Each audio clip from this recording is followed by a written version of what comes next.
આવતીકાલે સવારે 9 વાગ્યાથી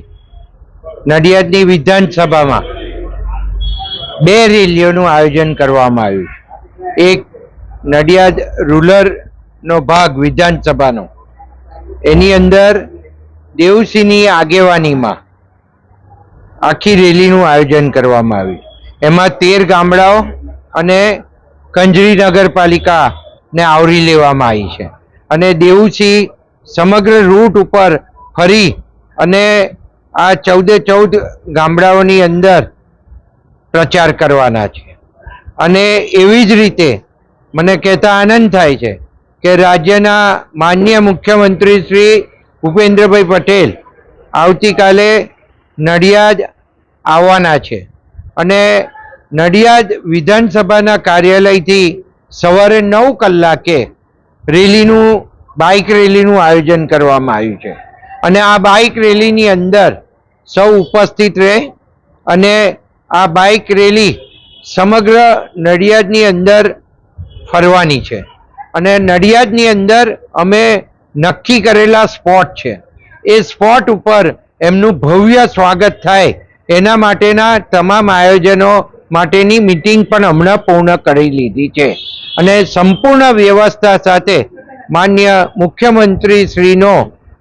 જબરજસ્ત પ્રચાર ભારતીય જનતા પાર્ટી માટે થાય એના માટે જ્યારે મુખ્યમંત્રી શ્રી આવી રહ્યા હોય ત્યારે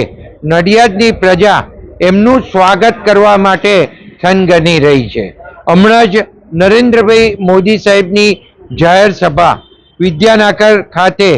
ગઈ ત્યારે 25,000થી વધારે લોકો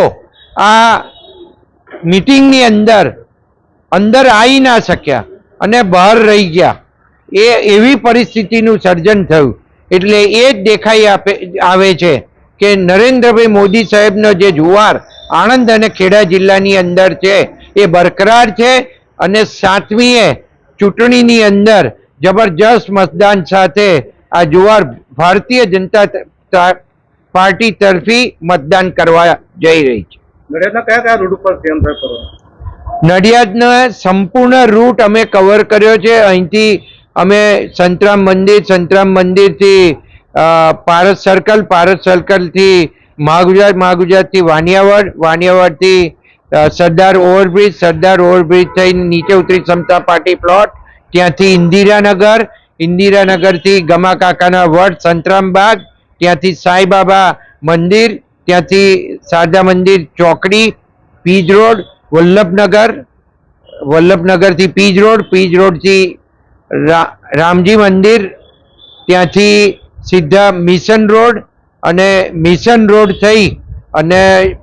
મિલ રોડ જશે અને મિલ રોડથી સંતના ચોકડીથી પછી ચકલાસી ભાગોળ, મરીડા ભાગોળ થઈને ચકલાસી ભાગોળ અને ચકલાસી ભાગોળથી મહાગુજરાત થઈ અલકાપુરી થઈ અને નડિયાદ વિધાનસભાના કાર્યાલયે પરત આવશે।